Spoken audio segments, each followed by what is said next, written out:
Saya kasih dalam nama Yesus Kristus, kita akan melanjutkan membahas argumen-argumen Pak Dodi yang mengatakan bahwa Yesus itu beragama Islam. Karena salah satu argumentasinya, Yesus melakukan puasa. Dan satu-satunya agama di dunia ini yang masih konsisten melakukan puasa oleh umatnya dimanapun berada, hanyalah agama Islam. Betulkah Yesus beragama Islam karena ia melakukan puasa? Kalau kita baca di dalam Injil Matius pasal yang keempat ayat yang kedua, di sini dikatakan, dan setelah berpuasa 40 hari dan 40 malam, akhirnya laparlah Yesus. Ternyata Alkitab mencatat Tuhan kita Yesus Kristus, ia melakukan puasa selama 40 hari, 40 malam. Lalu kemudian dikatakan Yesus itu beragama Islam. Sebelum Anda mengklaim Yesus Kristus itu beragama Islam, perlu Anda ketahui bahwa ada beberapa perbedaan antara puasa yang dilakukan oleh Tuhan saya Yesus Kristus dengan puasa yang dilakukan oleh umat Islam di seluruh dunia. Yaitu yang pertama, di mana kalau umat Islam mereka puasa itu 30 hari atau 1 bulan penuh. Sedangkan ketika kita baca Alkitab, kita membaca bahwa ternyata Yesus Kristus Tuhan kita berpuasa selama 40 hari, 40 malam.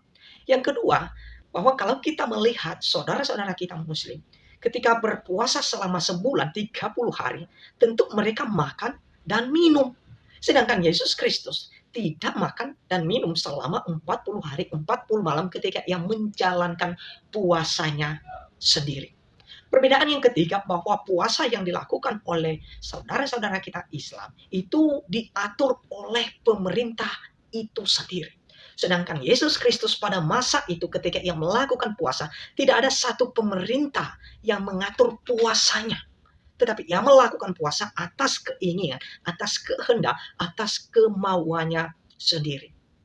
Perbedaan yang keempat, puasa yang dilakukan oleh Tuhan kita Yesus Kristus, ia melakukan puasa bukan karena satu agama yang diikutinya atau satu agama yang harus ia taati, yang harus ia lakukan, sehingga peraturan dalam agama itu diwajibkan untuk puasa, dan Yesus Kristus berpuasa. Tentu tidak, ia berpuasa bukan karena dia mengikuti agama, karena dia ada di bawah agama, tetapi ia berpuasa atas kehendaknya sendiri, bukan karena diatur oleh agama. Sedangkan saudara-saudara kita Islam, mereka berpuasa karena agama mereka sendiri yang menetapkan puasa itu, bukan karena keinginan mereka sendiri. Ini 4 perbedaan ini jelas bahwa kita bisa melihat bahwa puasa yang dilakukan oleh Tuhan kita Yesus Kristus dengan puasa yang dilakukan oleh saudara-saudara kita Muslim tentu jauh berbeda, ya. Nah, kalau kita baca lagi di dalam ayat-ayat Alkitab, misalnya di dalam Injil Matius pasal yang ke-9 ayat yang ke-14-15 dikatakan, kemudian datanglah murid-murid Yohanes kepada Yesus dan berkata, mengapa kami dan orang Farisi berpuasa tetapi murid-muridmu tidak? Jawab Yesus kepada mereka, dapatkah sahabat-sahabat mempelai laki-laki berduka cita selama mempelai itu bersama mereka? Tetapi waktunya akan datang, mempelai itu diambil daripada mereka, dan pada waktu itulah mereka akan berpuasa. Jadi Yohanes datang kepada Yesus dengan bertanya, kenapa kami, murid-murid kami, pengikut kami, bahkan orang-orang Farisi dan pengikut orang-orang Farisi, mereka berpuasa karena memang waktu itu dalam agama Yahudi sudah waktunya untuk melakukan puasa. Tetapi justru murid-murid Yesus sendiri tidak melakukan puasa, di mana kebanyakan orang pada masa itu, di masa puasa mereka tidak berpuasa. Yesus dan murid-muridnya mereka tidak puasa. Di saat murid-murid Yohanes, orang-orang Farisi dan para pengikutnya, mereka berpuasa. Mereka justru Yesus dan murid-muridnya mereka tidak melakukan puasa. Artinya apa? Bahwa Yesus tidak pernah berpuasa atas tuntutan agama tertentu. Seperti yang saya sampaikan tadi, justru Yesus jawab Yesus kepada mereka, dapatkah sahabat-sahabat mempelai laki-laki berduka cita selama mempelai itu bersama mereka? Tetapi waktunya akan datang, mempelai itu diambil dari mereka, dan pada waktu itulah mereka akan berpuasa. Maksudnya Yesus Kristus, selama Yesus bersama dengan murid-muridnya pada waktu itu, tidak pantas ya murid-muridnya untuk berpuasa, karena masa itu adalah waktu sukacita dan perayaan seperti pesta pernikahan. Jadi mereka tidak perlu melakukan puasa karena Yesus Kristus masih bersama dengan mereka pada waktu itu. Sehingga Yesus Kristus tidak memerintahkan, tidak menegur, tidak memarahi murid-muridnya ketika mereka tidak melakukan puasa. Sedangkan orang Farisi, ahli Taurat, pengikutnya, bahkan pengikut Yohanes, orang-orang Yahudi, mereka puasa. Karena memang secara agama diatur oleh agama Yahudi. Nah, oleh sebab itu, bahwa saya katakan bahwa kuasa Yesus Kristus bukan karena agama, bukan karena diatur oleh pemerintah, tapi oleh karena keinginan dia sendiri. Karena ada hal yang jauh lebih penting daripada makanan jasmani. Kalau kita baca di dalam Injil Lukas pasal yang kelima ayat yang ke 33 di sini dikatakan, orang-orang Farisi itu berkata pula kepada Yesus, murid-murid Yohanes sering berpuasa dan sembahyang. Demikian juga murid-murid orang Farisi, tetapi murid-muridmu makan dan minum. Jadi ahli Taurat atau orang Farisi ini protes kepada Yesus pada waktu itu. Loh, kami sering puasa, ya kami bahkan sering sembahyang katanya. Bahkan murid-muridnya Yohanes juga sering puasa dan sering sembahyang. Kenapa murid-muridmu makan dan minum? Nah, apa yang dijawab Yesus itu sama, bahwa selama saya bersama dengan mereka tidak perlu puasa. Justru pada saat saya datang kepada mereka saat itulah harus bersukacita, harus senang, harus gembira. Jangan membiarkan dirimu itu diatur oleh orang lain. Ya, hanya karena kamu mengikuti sesuatu yang sebenarnya itu hanya akal-akalan saja. Jadi Yesus Kristus tidak memarahi murid-muridnya yang pada waktu itu, ya pada masa itu masa puasa dalam agama Yahudi. Karena perintah puasa itu memang diberikan kepada mereka. Dan Yesus tidak puasa. Ya, dan murid-muridnya juga tidak puasa. Justru pada saat orang Yahudi, orang Farisi, orang-orang Yahudi yang lain puasa, mereka justru makan dan minum. Jadi puasa yang dilakukan oleh Yesus Kristus tentu berbeda dengan puasa yang dilakukan oleh saudara kita Muslim. Kemudian kalau Anda baca di dalam Alkitab, ya, di dalam misalnya Imamat, Imamat pasal yang ke-23 ayat yang ke-29, orang Yahudi yang tidak berpuasa, hukumannya itu mati, dilenyapkan dari antara sebangsa mereka. Imamat 23 ayat yang ke-29 dikatakan 29, karena setiap orang yang pada hari itu tidak merendahkan diri dengan berpuasa, ya, haruslah dilenyapkan dari antara orang-orang sebangsanya. Jadi orang Yahudi pada waktu itu, pada masa itu, yang tidak mau puasa, mereka harus dilenyapkan dari antara sebangsanya. Ini dalam hukum Taurat sebelum Yesus datang.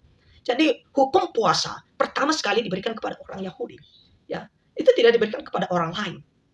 Kemudian kalau kita baca lagi di dalam Bilangan 29 ayat yang ke-7.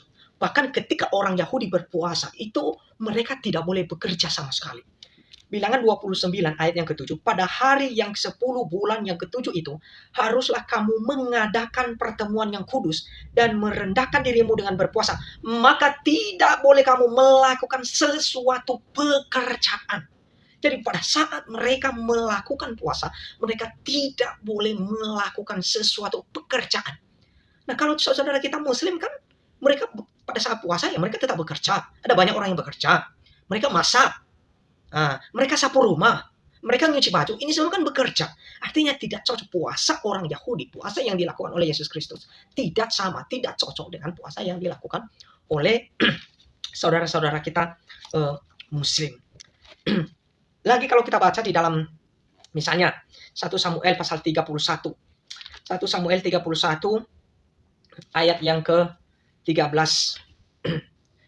Di dalam 1 Samuel 31 ayat yang ke-13 dikatakan, mereka mengambil tulang-tulangnya lalu menguburkannya di bawah pohon tamariska di Yabes. Sesudah itu berpuasalah mereka 7 hari lamanya.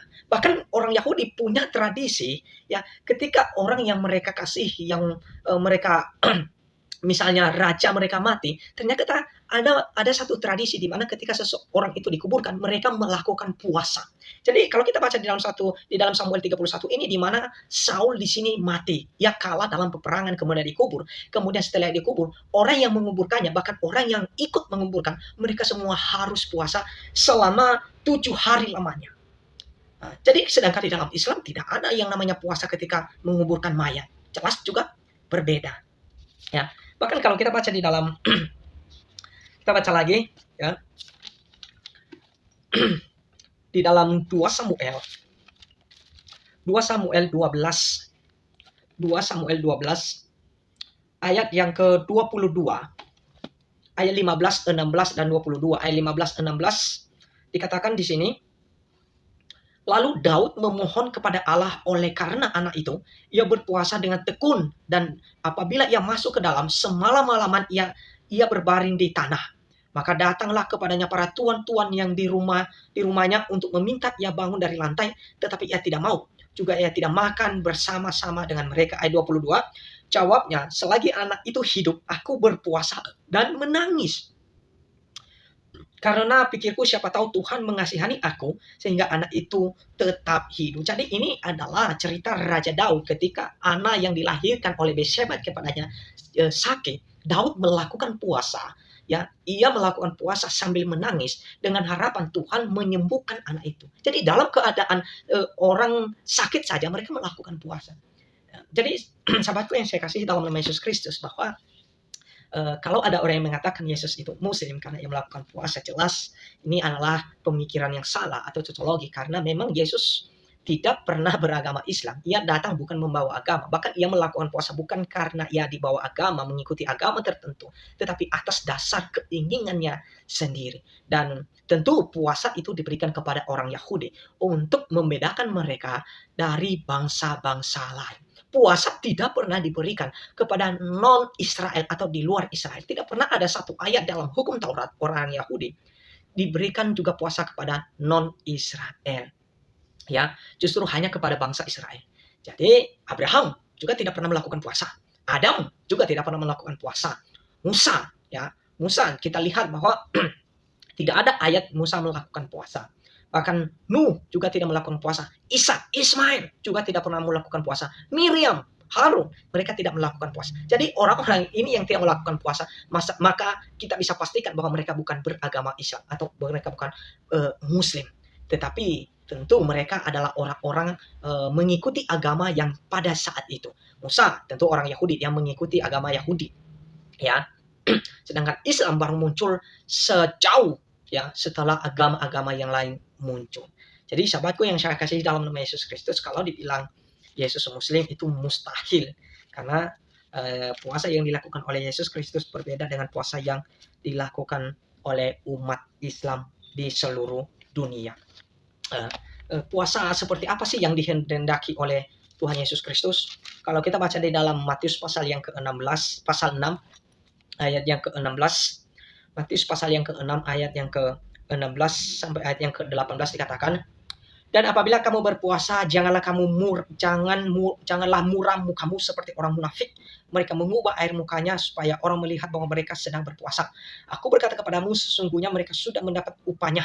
Tetapi apabila engkau berpuasa, minyakilah kepalamu dan cucilah mukamu, supaya jangan dilihat oleh orang bahwa engkau sedang berpuasa, melainkan hanya oleh Bapamu yang ada di tempat tersembunyi, maka Bapamu yang melihat yang tersembunyi akan membalasnya kepadamu. Jadi kalau kita mau puasa, jangan sampai kita dilihat orang lain melihat kita, wah dia sedang berpuasa karena muka kita muram, karena kita memperlihatkan, wah saya ini sedang berpuasa, jadi nggak boleh diganggu, nggak boleh digoda dengan es, minum, makanan. Jangan, saya sedang berpuasa. Jadi puasa itu sebenarnya hanya kita yang tahu, dan Tuhan saja yang tahu, tidak boleh manusia yang tahu, tidak boleh yang lain yang tahu. Tetapi justru banyak hari ini orang mereka puasa justru malah bikin keributan di mana-mana, ribut di mana-mana. Anda masih ingat kasus-kasus di mana puasa yang tahun lalu, mereka justru yang merasa diri puasa, justru yang melakukan kekerasan. Wah, mereka masuk ke satu warung yang di mana warung itu sedang jualan makan, di situ ada orang makan. Tiba-tiba mereka datang, wah, hentikan, tutup, kalian nggak tahu ini puasa, kalian tidak menghargai orang puasa. Ini orang bodoh, ya ini orang ngawur, ini orang munafik, orang-orang munafik seperti ini. Jadi percuma puasa, orang puasa seperti itu, karena puasanya seperti itu udah batal, itu udah nggak benar, itu bukan puasa, itu pamer puasa, sok-sokan puasa. Oh saya puasa, biar saya apalah segala macam. Ya, jadi puasa yang benar yang Yesus inginkan kepada umat Kristen. Kalau umat Kristen mau puasa, itu puasa yang pertama kata Yesus bahwa apa? Hanya kita dan Tuhan yang tahu kalau kita sedang berpuasa. Dan kita berpuasa karena ada sesuatu hal yang lebih penting, bahkan jauh lebih penting daripada makanan jasmani yang kita makan. Sehingga kita perlu berpuasa dengan berdoa kepada Tuhan. Karena supaya apa? Supaya Tuhan mengabulkan apa yang menjadi permintaan kita. Bukan berarti kalau kita berdoa tidak berpuasa, Tuhan tidak mengabulkan doa. Tuhan tetap mengabulkan doa kita. Tetapi ada orang yang melakukan, yang meminta kepada Tuhan dengan cara berpuasa juga tidak bermasalah. Asal jangan merugikan orang lain ketika kita berpuasa. Merusak warung orang lain, kemudian menghina orang lain yang makan pada saat kita melihat, waduh ini orang lagi puasa dia makan, dia minum, kurang ajar lah, segala macam. Itu orang munafik, benar-benar munafik. Nah itu puasa yang salah. Jadi sahabatku yang saya kasih dalam nama Yesus Kristus, kita bisa menyimpulkan bahwa Yesus Kristus bahwa bukan beragama Islam, karena puasa sudah ada jauh sebelum Islam itu muncul, jauh sebelum Al-Quran itu muncul, bahkan jauh sebelum Muhammad itu ada. Puasa sudah dilakukan oleh orang-orang sebelumnya. Abraham tidak berpuasa, maka Abraham bukan agama Islam. Walaupun mereka bilang agama Islam, dia tidak pernah bersyahadat. Ya tercatat di dalam Alkitab yang nggak pernah bersyahadat. Dimanapun Anda cari, Abraham tidak pernah puasa. Ya, jadi kita bisa menyimpulkan bahwa puasanya Yesus Kristus dengan puasa saudara kita Muslim adalah jauh berbeda. Dan masalah puasa, jadi bukan hanya mereka saja yang berpuasa, orang Kristen juga ada yang puasa. Hanya saja puasanya orang Kristen itu tidak digembor-gemborkan, dibesar-besarkan, bahkan sampai merusak warung orang. Tapi puasanya orang Kristen, hanya orang Kristen itu sendiri, dan hanya Tuhan yang di langit saja, di sorga saja, yang tahu bahwa orang Kristen sedang berpuasa. Kiranya ini bisa menambah wawasan kita dalam mempercayai setiap firman Tuhan. Bahwa kita punya juru selamat, kita punya Tuhan yang pasti, maka kita pasti akan ikut bersama dengan Dia. Tuhan Yesus memberkati.